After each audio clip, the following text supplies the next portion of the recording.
आप गोमय प्रयोग करने से त्वचा में दृढ़ता होगा, त्वचा दृढ़ होगा। और त्वचा अगर जिसका दृढ़ है उसके त्वचा में संक्रामक कीटाणु प्रवेश करने में असमर्थ हो जाते हैं। त्वचा को सदैव मजबूत रखना चाहिए। हम कभी कभी किसी प्रकार संक्रामक रोगों से डर जाते हैं, इसलिए डरते हैं हमारा शरीर की जो त्वचा, शरीर को सुरक्षा करने वाला त्वचा हमारा कमजोर होने के कारण। और जिनका त्वचा मजबूत है, दृढ़ है, वो साधारण संक्रामक कीटाणु को रोक देता है। इसलिए त्वचा को अगर मजबूत रखना है तो प्यारे गोमय लगाइए, गोमय स्नान करना, गोमय से स्नान करिए। और गोमय से स्नान के पश्चात पवित्र पान करने का विधान है। पवित्र, पवित्र मतलब समझ रहे हो जी? गौमूत्र। पवित्र मतलब गौमूत्र। और गौमूत्र नहीं, अपने गुरुदेव ने कहा गौ का परित्याग क्या हुआ, जो मूत्र है उससे मूत्र कहना नहीं चाहिए, वो पवित्र है। इसलिए अपने संप्रदाय में सदैव गौमूत्र को पवित्र के नाम पर उच्चारण करते हैं। ये पवित्र है और पवित्र पान करने का है। देखिए, चाय पीने का नहीं, हम जैसे उठते हैं स्नान के बाद पवित्र पान करें, चाय पान करना नहीं है।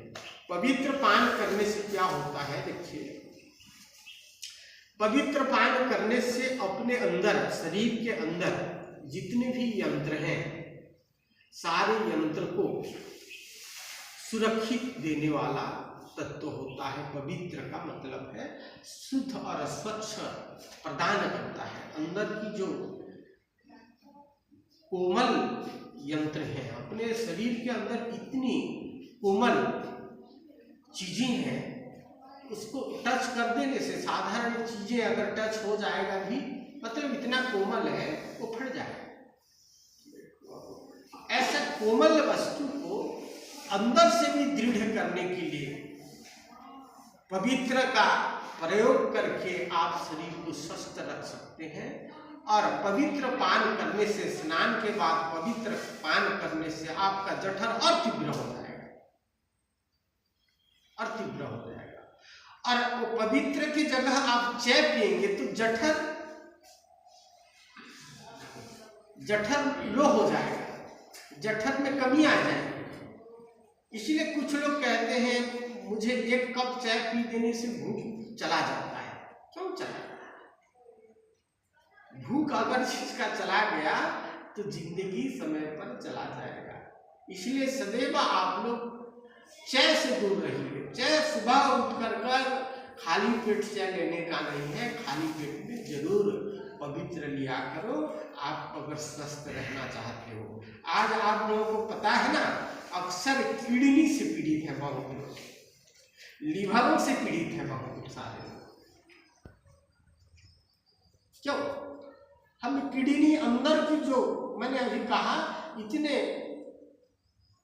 कोमल यंत्र हैं, उस कोमल यंत्रों को हम अगर सुरक्षित रखना है, किडनी शरीर का सबसे बड़ा महत्वपूर्ण अंग है, लीवर।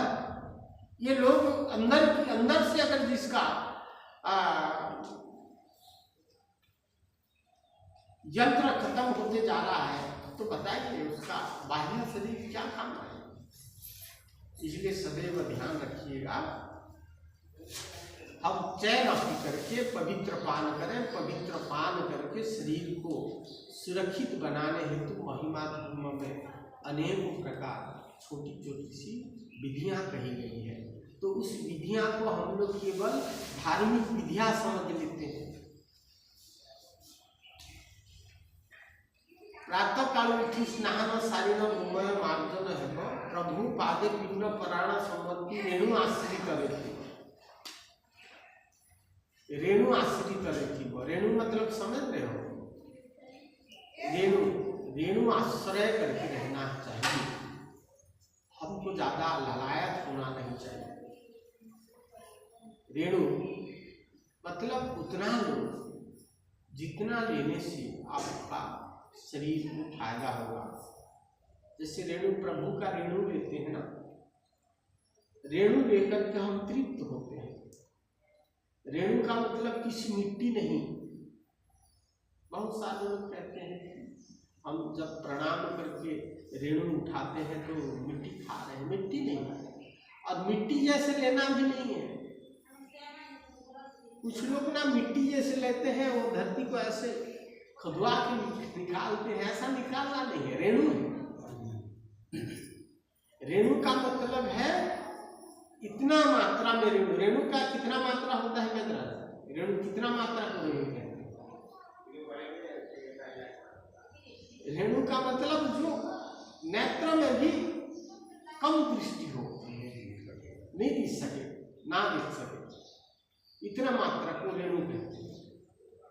हम वो मिट्टी निकाल के अगर खाएंगे तो फिर उचित नहीं होगा।